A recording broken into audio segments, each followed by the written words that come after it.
சாம் B. Chelladurai அவர்களின் போதனை களஞ்சியத்திலிருந்து. லூக்கா 18:1. சோர்ந்து போகாமல் எப்பொழுதும் ஜெபம் பண்ண வேண்டும் என்பதை குறித்து அவர்களுக்கு அவர் ஒரு உவமையை சொன்னார். இப்பொழுது ஜெபத்தை குறித்து போதிக்கிறோம். இதை பல்வேறு பகுதிகளாக போதிக்க போகிறோம். முதலாவது, why pray? நாம் ஏன் ஜெபிக்க வேண்டும்? நாம் ஜெபிப்பது ஏன் அவசியம்? நாம் கண்டிப்பாக ஜெபித்து தான் ஆக வேண்டுமா? இந்த லூக்கா 18:1 நான் ஏன் வாசித்தேன் என்றால், இயேசு இங்கே சொல்லுகிறார், சோர்ந்து போகாமல் எப்பொழுதும் ஜெபம் பண்ண வேண்டும் என்பதை குறித்து அவர்களுக்கு அவர் உவமையை சொன்னாராம்.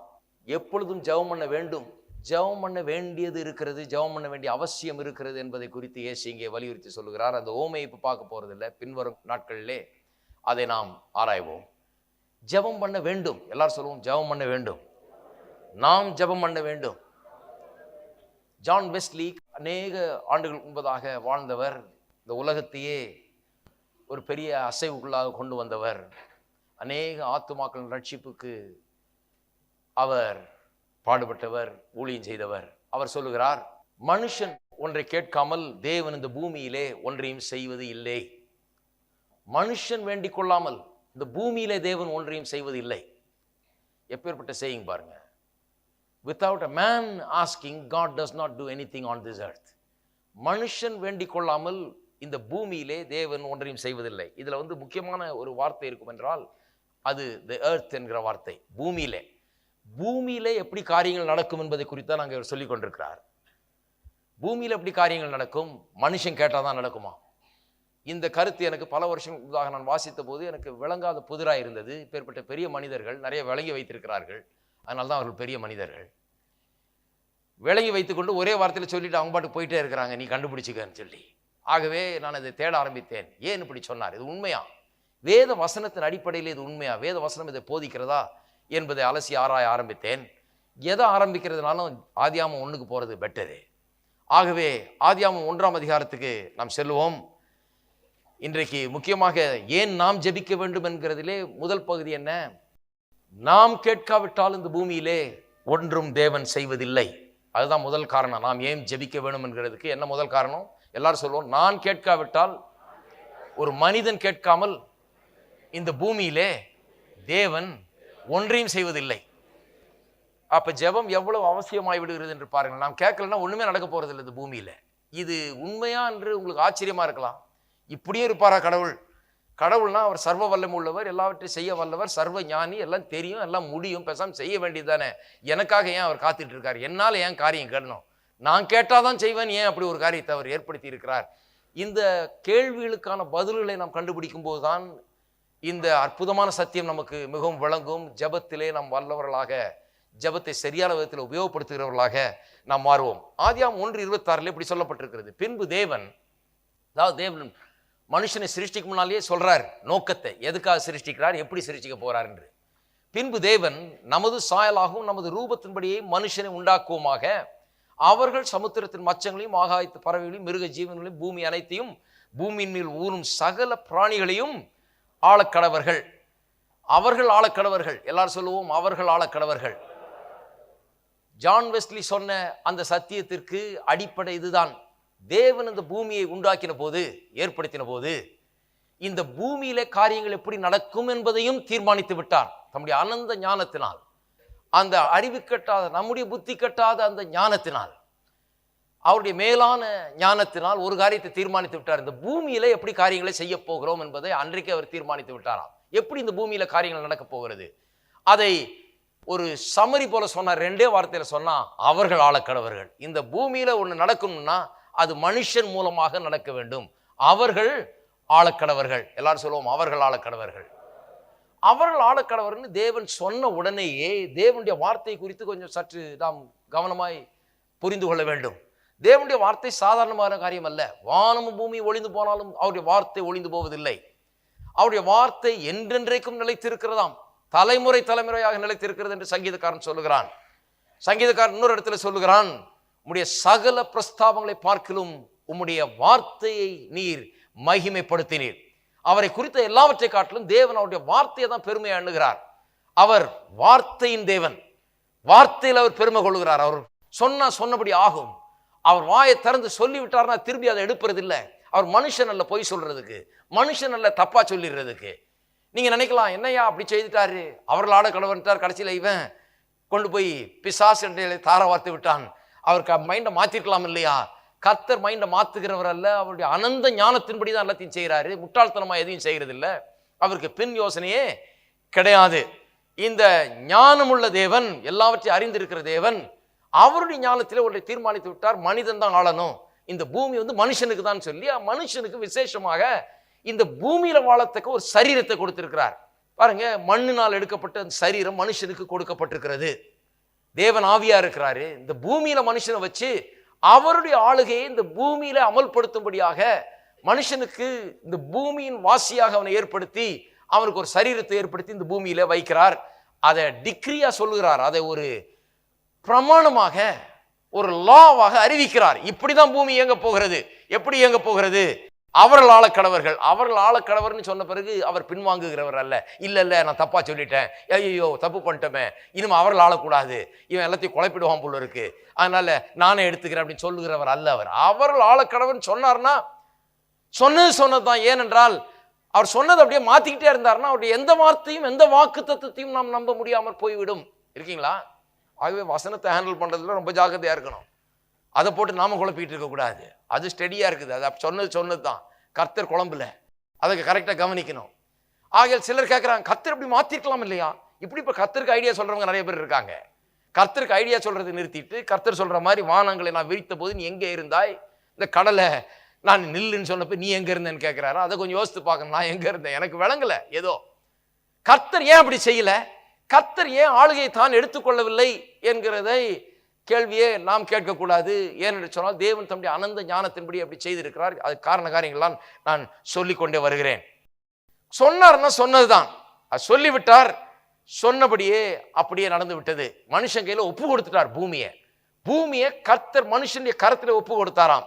ஆனால் மனுஷன் உங்களுக்கு தெரிந்தபடி பாவத்தில் விழுந்து பிசாசுடைய வார்த்தை கீழ்ப்படிந்த போது, பிசாசுடைய வார்த்தைக்கு என்றைக்கு செவி கொடுத்து கீழ்ப்படிந்தானோ, தேவனுடைய வார்த்தை என்றைக்கு கீழ்ப்படியாமல் போனானோ, அன்றைக்கே இந்த பூமியின் மேல் இருந்த தன்னுடைய ஆளுகை பிசாசுக்கு அவன் தார வார்த்து விட்டான். எப்படி? தேவன் இவனுக்கு ஆண்டவராயிருந்தார், தேவனுடைய வார்த்தையை கேட்டு மரியாதை கொடுத்து அதன்படி செய்து வந்தான். இந்த கனியை புசிக்காதன்னு சொன்னார், அதை புசியாத நாள் வரையிலே அவனுக்கு தேவன் ஆண்டவராயிருந்தார், தேவன் அவனுடைய ஆளுகை செய்து வந்தார். அவன் இந்த பூமியை தேவனுடைய ஸ்தானத்திலிருந்து ஆளுகை செய்து வந்தான். என்றைக்கு அந்த விலக்கப்பட்ட கனியை புசித்தானோ, தேவனுடைய கட்டளையை மீறினானோ, அன்றைக்கே எனக்கு இதை புசிக்க சொன்ன பிசாசுதான் ஆண்டவன் என்கிறதை அவன் சொல்லாமல் சொல்லிவிட்டான். அவன் அங்கீகரித்து விட்டான். பிசாசை தன்னுடைய ஆண்டவனாக எஜமானாக ஆக்கி கொண்டான். அந்த கீழ்ப்படிதல், பிசாசுடைய வார்த்தையை கேட்டதன்படி செய்த அந்த ஒரு காரியமே என்ன ஆகி போச்சு, அந்த பிசாசானவன் இவன் மேல் ஆளுகை செய்யும்படியாக வந்து விட்டது. இவன் பூமி ஆளுறவன், இவனை பிசாசு ஆளுதுன்னா அப்ப பூமியை இன்றைக்கு யார் ஆண்டு கொண்டிருக்கிறது? பிசாசுடைய கையிலே அந்த ஆளுகை இன்றைக்கு மாறி போய்விட்டது என்று வேத வசனம் கூறுகிறது. சிலருக்கு நம்ப முடியல. என்னையா, வானத்தை பூமி உண்டாக்குன தேவன், பூமியும் அது நிறைவும் கர்த்தர் சொல்றாரு என்னுடையதுன்னு. ஆமா, கர்த்தர் உண்டாக்குனதுனால என்னுடையதுன்றாரு. ஆனா அது யார் கையில இருக்குது இன்றைக்கு பார்ப்போம். லூக்கா 4ஆம் அதிகாரம் 5ஆம் வசனம், 4ஆம் அதிகாரம் 5ஆம் வசனம். இயேசு பிசாசினால் சோதிக்கப்பட்டதை குறித்து வாசிக்கிறோம் அல்லவா? அதை மத்தேயில வாசிக்கும் போது சில விவரங்கள் இல்லை, மத்தேயில இல்லாத விவரங்கள் இங்கே இருக்கிறது. ஆகவேதான் இதை வாசிக்கிறேன் லூக்கால. பின்பு பிசாசு அவரை உயர்ந்த மலை மேல் கொண்டு போய் உலகத்தின் சகல ராஜ்யங்களையும் ஒரு நிமிஷத்திலே அவருக்கு காண்பித்து, பிசாசு இயேசுவை மலையின் மேல கொண்டு போய், உயர்ந்த மலையின் மேல கொண்டு போய் உலகத்தின் சகல ராஜ்யத்தையும் ஒரு செகண்ட்ல காமிக்கிறான், ஒரு நிமிஷத்துல எல்லாவற்றையும் காண்பிக்கிறானாம். இவைகள் எல்லாவற்றின் மேலும் உள்ள அதிகாரத்தையும் இவைகளின் மகிமையும் உமக்கு தருவேன். என்ன பேச்சு பேசுறான் பாருங்க, எப்படி சொல்றான்னு கொஞ்சம் கவனிச்சு பார்க்கணும். இது எல்லாவற்றினுடைய அதிகாரத்தையும், அப்பனா அந்த அதிகாரம் எங்கிட்ட இருக்குது, நான் உமக்கு தர முடியும்ன்றான். இதனுடைய எல்லாவற்றினுடைய அதிகாரத்தையும் இவைகளின் மகிமையும் உமக்கு தருவேன். நீங்க சொல்லலாம், அடக்கடவுளே என்ன இது, கடவுள் தான் உண்டாக்குனாரு, மாம்ச ரூபத்துல நீங்க நின்றுட்டு இருக்காரு இந்த பிசாசுக்கு முன்னால. இந்த பிசாசு உண்டாக்குன கடவுளையே நோக்கி பார்த்து என்ன சொல்லுகிறான், இந்த ராஜ்யங்களை எல்லாம் பாரும், எல்லாவற்றின் மேல் உள்ள அதிகாரத்தையும் இதனுடைய மகிமையும் உமக்கு நான் தர்றேன்னு சொல்றான். இவைகள் எனக்கு ஒப்பு கொடுக்கப்பட்டிருக்கிறது. வார்த்தைகள் ரொம்ப விவரமா இருக்குது. இதை தருவேன், இவைகள் எனக்கு ஒப்பு கொடுக்கப்பட்டிருக்கிறது, எனக்கு இஷ்டமானவனுக்கு இவைகளை கொடுக்கிறேன். அப்புறம் சொல்றான், நீர் என்னை பணிந்து கொண்டால் எல்லாம் உம்முடையதாகும் என்று சொன்னான். இயேசு அவனுக்கு பிரதியுத்தரமாக, எனக்கு பின்னாலே போ சாத்தானே, உன் தேவனாகிய கர்த்தரை பணிந்து கொண்டு அவர் ஒருவருக்கே ஆராதனை செய்வாயாக என்று எழுதியிருக்கிறதே என்றார். இயேசு சொன்ன பதிலை ஏன் வாசித்தேன்னா, இயேசு அவனை பார்த்து ஒரே வார்த்தையில் சொல்லியிருக்கான், பிசாசே, யூஆர் மிஸ்டேக்கன், தப்பா சொல்றப்பா, உனக்கு தெரியாது, விவரம் தெரியாதவன் நீ. இந்த பூமி, வானத்தை பூமி நான் உண்டாக்குனேன், இந்த பூமி என்னுடையது, அது நிறைவுகள்லாம் என்னுடையது. உண்டாக்கின கர்த்தர் இந்த மாம்ச ரூபத்தில் நான் வந்து நிற்கிறேன், அது எப்படி உன்னுடையது, நீ எனக்கு தரப்போறேன்னு சொல்லலாம்? இது பொய், இதை நான் ஏற்றுக்கொள்ள மாட்டேன் என்று சொல்லி இருக்கலாம். அது சொல்றதுக்கு பதிலாக எனக்கு பின்னாக போ சாத்தான் என்று சொல்லி தேவனாகிய கர்த்தரை மட்டும் பணிந்து கொண்டு அவர் ஒருவருக்கே ஆராதனை செய்வாய். அதாவது உன்னை நான் வணங்க மாட்டேன், உன்னை வணங்கி இந்த ராஜ்யத்தின் மகிமையும் இந்த மேன்மையை நான் பெற மாட்டேன், இந்த அதிகாரத்தை நான் எடுத்துக்கொள்ள மாட்டேன் என்றுதான் சொல்லுகிறார் ஒழிய நீ சொன்னது தப்புன்னு சொல்லவே இல்லை. அதன் மூலமாக இவன் சொன்னது சரிதான் என்று அங்கே இயேசுவை அங்கீகரித்து விட்டார் என்று சொல்லுகிறேன். என்ன சொன்னான்? இந்த ராஜ்யங்கள் எல்லாம் அதன் அதிகாரங்கள் எல்லாம் எனக்கு சொந்தம், இவைகளை நான் தர முடியும், இவைகள் எனக்கு ஒப்புவிக்கப்பட்டிருக்கிறது. நல்லா கவனிக்க வேண்டும். என்னைக்கு ஒப்புவிக்கப்பட்டது? என்னைக்கு ஆதாம் ஏவாள் பிசாசனுடைய வார்த்தையை கேட்டு அதன்படி செய்தார்களோ, தங்களை பிசாசனத்தில் என்னைக்கு ஒப்புவித்தார்களோ, அன்றைக்கு தங்களுக்கு கீழாக இருந்த எல்லாவற்றின் ஆளுகையும் அவனுக்குள்ளே ஒப்புவித்து விட்டார்கள். எல்லாமே இன்றைக்கு பிசாசினுடைய கையிலே போய் சேர்ந்து விட்டது. ஆகதான் பிசாசு சொல்லுகிறான், எனக்கு இஷ்டமானவனுக்கு அதை கொடுப்பேன். கர்த்தர் பாருங்க எவ்வளவு பெரிய அற்புதமான தேவன். மனுஷன்ட்ட கொடுத்தார், அவன் பிசாசுல கொடுக்குறான். கொடுக்கும் போது கூட அவர் வந்து அதை வாங்கிக்கல, அவர் வந்து பிடுங்கிக்கல, அவர் வந்து அதை தடுத்து நிறுத்தல. ஏனென்றால் கர்த்தர் கொடுக்கும் போது இந்த உலகத்துல சிலர் கொடுக்கறது மாதிரி இல்லை, கொடுத்துட்டு அப்படியே பார்த்துக்கிட்டே இருப்பாங்க எப்போ பிடிங்கலான்னு. அப்படி அல்ல, இவர் கொடுத்தது தான். இவர் கொடுத்தேன்னு சொன்னார்னா கொடுத்தது தான். கொடுத்தேன்னா இது உன்னுடையது, இது உன்னுடையதுன்னா இது உன்னுடையதான். இவனுடையது இல்லைன்னா இவன் கொடுத்துருக்க முடியாது.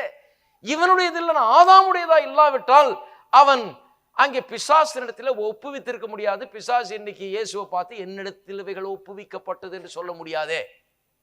நான் சொல்லுகிறேன், மெய்யாகவே தேவன் கொடுத்து விட்டார். அவர் தேவன் வந்து அவர் மனம் திரும்ப வேண்டிய அவசியம் இல்லை, அவர் வந்து மாற வேண்டிய அவசியம் இல்லை. கொடுத்தது தான். அது நிமித்தமாக மனிதன் பூரண அதிகாரத்தை பெற்றவனாக இருந்தான் அந்த பூமியின் பேர்ல. ஆகவே தான் மொத்தத்தையும் அவன் சொந்தம் கொண்டாடினபடினாலே, அவனுக்கு அது சொந்தமா இருந்தபடினாலே அதை அவன் பிசாசுக்கு கொடுக்க முடிந்தது, ஒப்புவிக்க முடிந்தது. அதுதான் அன்றைக்கு நடந்தது ஏதேன் தோட்டத்தில். அன்றைக்கு ஒப்புவித்த போது எல்லா ஆளுகையும் அவர்கள் ஆளக்கடவர்ன்றது மாறி இப்ப அவன் ஆண்டு கொண்டிருக்கிறான். இந்த உலகத்தின் அதிபதி என்று அவன் அழைக்கப்படுகிறான். இருக்கீங்களா? ஆகவே தான் பாருங்க, தேவன் வந்து இந்த ரட்சிப்பை ஏற்படுத்தும் போது கூட பிசாசை தோற்கடித்து பிசாசின் கரத்திலிருந்து மனுஷனுக்கு விடுதலையை பெற்றுத்தர தேவன் ஒரு திட்டத்தை தீட்டி ரட்சிப்பின் திட்டத்தை ஏற்படுத்தின போது கூட அதுல ஒரு அம்சம் ரொம்ப தேவைப்பட்டது. அது என்னவென்றால், தேவன் மாம்ச ரூபம் எடுக்க வேண்டும், மனுஷனா வர வேண்டும். இல்லைன்னா அது நடக்காது. ஏனென்றால் மனுஷன் தான் ஒப்புவித்தான் பிசாசின் இடத்துல.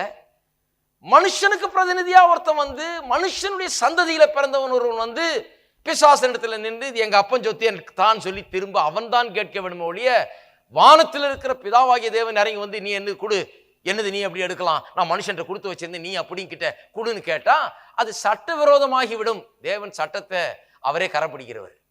அவர் சொல்றார், நான் மனுஷன் கொடுத்தேன், மனுஷன் அவங்ககிட்ட கொடுத்துட்டான், இப்போ என்னுடைய குமாரனை மனுஷன் அனுப்ப போறேன்.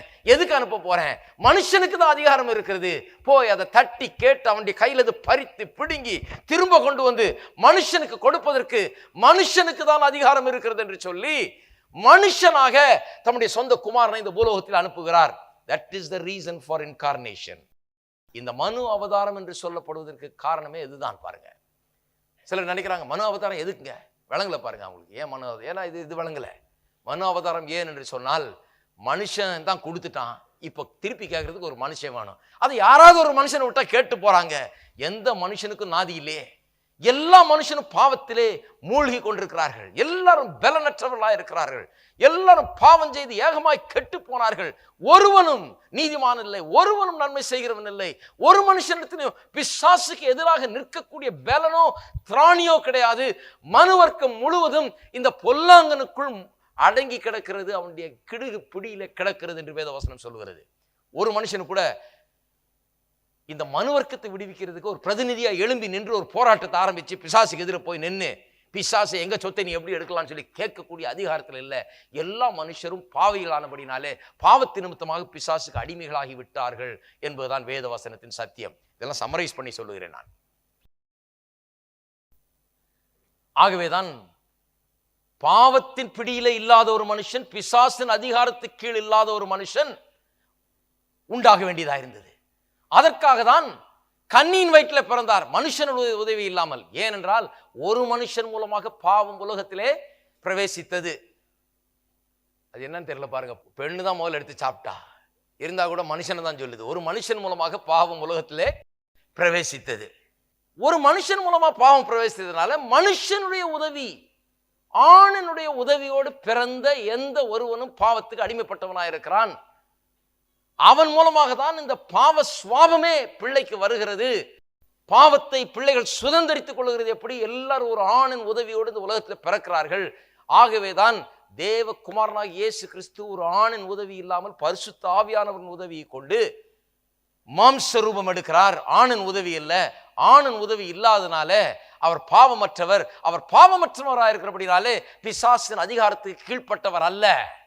ஆகவேதான் இயேசு இந்த பூலோகத்தில் நடந்த போது ஒரு வித்தியாசமான ஆள், பிசாசெல்லாம் நடுங்குது. இது வரைக்கும் இந்த மாதிரி ஒரு ஆளை பார்த்ததில்லை. அவங்கெல்லாம் உலகம் முழுக்க எல்லாரையும் ஏச்சாச்சு மேய்ச்சாச்சு, பிசாசானவன் எல்லாரையும் அதிகாரம் காட்டியாச்சு, எல்லாரையும் தன்னுடைய கட்டுப்பாடுக்குள்ள வைத்தாகிவிட்டது. ஆனால் இப்பொழுது ஒரு மனுஷன் நடந்து கொண்டிருக்கிறார். கப்பர்நகூமிலும் கலிலேயாவிலும் கடற்கரை ஓரங்களிலும் தெருக்களிலும் கிராமங்களிலும் வீதிகளிலும் சுற்றி திரிந்து பிசாசை துரத்துகிறவராக, அற்புதங்களை செய்கிறவராக, பிசாசின் மேல் அதிகாரம் எடுக்கிறவராக சுற்றி திரிகிறார். பிசாசுகள் கண்டு நடுங்குகின்றன. இவர் ஒரு வித்தியாசமான மனுஷன், பாவமற்றவர், பிசாசின் கட்டுப்பாடுக்குள்ள இல்லாதவர். இவர் ஒருத்தர் தான் ஃப்ரீயா இருக்கிறாரு. மனு வர்க்கத்திலேயே ஒரே ஒரு மனுஷன் தான் பிசாசின் கட்டுப்பாடுல இல்லாத ஒரு ஆளா இருக்கிறார். எல்லாம் பாருங்க, குவிக் சாண்ட்னு சொல்றமே, மூழ்கிற அந்த மண்ணுக்குள்ள சிக்கி கொண்டிருக்கிறாங்க, இல்லை கீழே போயிட்டு இருக்கிறாங்க. கீழே போயிட்டு இருக்கும்போது ரொம்ப எட்டி உழைச்சா இல்லை ஒருத்தரை தூக்க பார்த்தா இன்னும் வேகமா கீழே போயிடுவோம். வெளியில இருக்க ஒரு ஆள் தான் ஒரு கயிறை போட்டு வெளியே தூக்கணும். அதனாலதான் இயேசு வெளியில இருக்கிறார். அவர் அந்த பாவ சகதியில இல்லை, அவர் வெளியில இருக்கிறார். அவர் தான் தூக்கி விட முடியும். இதுதான் அந்த லாஜிக், வேத வசனத்தின் லாஜிக், தேவனுடைய லாஜிக். இதுதான் கர்த்தர் சொல்லுகிறார். இதனாலதான் அவர் மனு அவதாரம் எடுத்து இந்த உலகத்தில் வர வேண்டியதா இருந்தது. மனுஷனாய் வாழ்ந்தார், பிசாசை ஜெயித்தார், பாவத்தை சிலுவையில சுமந்து தீர்த்தார். நம்முடைய ஒரு பிரதிநிதியாக, as a representative man, நமக்கு பதிலாக நம்முடைய பாவத்தை சிலுவையில சுமந்து தீர்த்து நமக்காக மரித்து, நம்முடைய சாபங்களை தன் மீது ஏற்றுக்கொண்டு அதன் தண்டனையை ஏற்றுக்கொண்டு நமக்காக மரித்தது மட்டுமில்லாமல் பாதாளத்துக்கே சென்றார் என்று வேதம் போதிக்கிறது. அங்கே சென்று பிசாசையும் அவனுடைய சேனைகளையும் முறியடித்து வெற்றி சிறந்தவராய் பாதாளத்தை அலங்கோலமாக்கி வெளியே வந்தாராம். வெளியே வந்து இப்பொழுது பரமேறி பிதாவுடைய வலது பார்சத்திலே வீற்றிருக்கிறார். எல்லாம் மனுஷனா செஞ்சார். சிலுவையில மரிக்கும் போது மனுஷனா மரித்தார். மனுஷனாக நம்முடைய பாவத்தை சுமந்தார். ஒரு மனுஷன் தேவைப்பட்டது. மனுஷனாக அங்கே பாதாளத்துக்கு செல்லுகிறார். மனுஷனாக பாதாளத்தை விட்டு வெளியே வருகிறார். மனுஷனாக பிசாசை வெற்றி சிறக்கிறார். மனுஷனாக பிதாவுடைய வலது பார்சத்தில் செல்லுகிறார். இன்றைக்கு வேத வசனம் சொல்லுகிறது, திருப்புவோம் 1 தீமோத்தேயு 2ஆம் அதிகாரம். இது ரொம்ப கவனமாய் நாம் புரிந்து கொள்ள வேண்டும். என்றால் ஜெபத்துக்கு அஸ்திபாரமே இதுதான் பாருங்க. 1 தீமோத்தேயு 2ஆம் அதிகாரம் 5-6 வசனங்கள். தேவன் ஒருவரே, தேவனுக்கும் மனுஷருக்கும் மத்தியஸ்தரும் ஒருவரே, எல்லாரையும் மீட்கும் பொருளாக தம்மை ஒப்பு கொடுத்த மனுஷனாகிய இயேசு அவரே. மனுஷனாகிய இயேசு அவரே. இயேசு உலகத்துல வந்து மனுஷனா வந்து வாழ்ந்து மரித்து பரமேறி பல ஆண்டுகளுக்கு பிறகு அப்போஸ்தலனாகிய பவுல் சொல்லுகிறார், மனுஷனாகிய கிறிஸ்து இயேசு அவரே. இன்னும் மனுஷனா தான் இருக்கிறார் என்றார். இன்னும் கேட்டா இன்னும் அவர் மனுஷனாக தான் பிதாவுடைய வலது பார்சத்திலே உட்கார்ந்து கொண்டிருக்கிறாராம். தேவகுமாரன் மனுஷனாக, மனுஷனுடைய பிரதிநிதியாக பிதாவின் வலது பார்சத்தில் உட்கார்ந்து கொண்டிருக்கிறார். என்ன செய்து கொண்டிருக்கிறார்? அவருடைய 3 வருஷம் ஊழியத்தை பற்றி தான் நம்ம அதிகமா பேசுறோம். இந்த உலகத்துல என்ன செய்தார்னு சொல்லி. கடந்த 2000 வருஷங்களாக நமக்காக பரிந்து பேசுகிறவராய் ஜெபிக்கிற ஊழியத்தை பிதாவுடைய வலது பார்சத்திலே மனுவர்க்கத்துக்கு பிரதிநிதியா இருந்து கொண்டு ஜெபித்துக் கொண்டிருக்கிறார். அவர் எவ்வளவு அவசியம் ஜெபம்னு பாருங்க. அங்கே ஒரு மனுஷன் 24 மணி நேரம் பிதாவின் வலது பார்சத்திலே இந்த பூமிக்காக, இந்த பூமியில் உள்ள மக்களுக்காக, மக்களின் பிரதிநிதியாக இருந்து கொண்டு ஜெப ஊழியத்தை செய்து கொண்டு வருகிறார் என்று வேத வசனம் போதிக்கிறது. எபிரேயர் 4:14 வரைக்கும் வாசித்து பார்த்தீங்கன்னா, பிரதான ஆசாரியர் எப்படி நமக்கு ஒருவர் இருக்கிறார், அந்த பிரதான ஆசாரியர் எப்படி அங்கே நமக்காக பரிந்து பேசி கொண்டிருக்கிறார் என்று அங்கே சொல்லி இருக்கிறது. எபிரேயர் 10:19-22 வாசித்து பார்த்தீங்கன்னா அதே தான் அங்கேயும் சொல்லுகிறது. ஒரு பிரதான ஆசாரியர் நமக்காக இருக்கிறார். அந்த பிரதான ஆசாரியன் இயேசு கிறிஸ்து அவர் பிதாவின் வலது பார்சத்திலே கடந்த 2000 வருஷங்களாக ஜெபிக்கிற ஊழியத்தை அவர் செய்து கொண்டிருக்கிறார். நமக்காக வேண்டுதல் செய்கிறவர் அவரே. ரோமர் 8 அதை சொல்லுகிறது. 32-38 வரைக்கும் வாசித்து பார்த்தீங்கன்னா, நமக்காக வேண்டுதல் செய்கிறவரும் அவரே என்று திட்டவட்டமாக அங்கே சொல்லப்பட்டிருக்கிறது. அப்ப ஜெபத்தினுடைய அவசியத்தை பாருங்க. ஒரு மனுஷன், ஏன் மனுஷன் அவசியம், ஏன் மனுஷன் ஜெபிக்கணும்? ஏன்னா மனுஷன் கையில தான் கொடுத்தாரு கர்த்தர். மனுஷன் தான் இன்சார்ஜ். இங்க ஏதாவது நடக்கணுமா மனுஷன் தான் செய்யணும். ஆகவே தான் தேவனே மனுஷனாக வேண்டியதா இருந்தது. ஆகவே தான் மனு அவதாரம் எடுத்து அவரே இங்க வர வேண்டியதாயிடுச்சு. ஆகவே தான் ஜான் வெஸ்லி சொல்லுகிறார், மனிதன் வேண்டிக் கொள்ளாமல், மனிதன் கேட்டுக்கொண்டாமல் தேவன் இந்த பூமியில ஒன்றையும் செய்வது கிடையாது. ஏன்? மனுஷன் கையில கொடுத்துட்டார். அவன் பாவம் செய்த பிறகு கூட அதை திருப்பி வாங்குறதுக்கு மனுஷன் அனுப்பிச்சு தான் திருப்பி வாங்கினார். ஏசு அங்கிருந்து வந்து சிலுவையில மரித்து பாதாளம் வரை சென்று மீட்பை வாங்கி தந்தாரே. யாருக்கு கொடுத்தார்? எல்லாத்தையும் வாங்கி பிதாவிட்ட கொண்டு போய் கொடுத்தாரா? ஆண்டவரே செகண்ட் மிஸ்டேக் ஒன்று பண்ணாதையும் ரெண்டாவதையும் இவங்க கையிலேயே கொடுக்க வேண்டாம், நான் உம்முடைய கையில கொண்டு கிடையாது. திரும்பவும் மனுஷனுக்கு கொடுக்கிறார். மீட்பு என்றால் என்ன? இழந்து போனதை பெற்று திரும்ப மனுஷனுக்கு கொண்டு வந்து தேவன் கொடுக்கிறார். அதுதான் மீட்பு. எனக்கும் உங்களுக்கும் அதை கொடுத்திருக்கிறார்.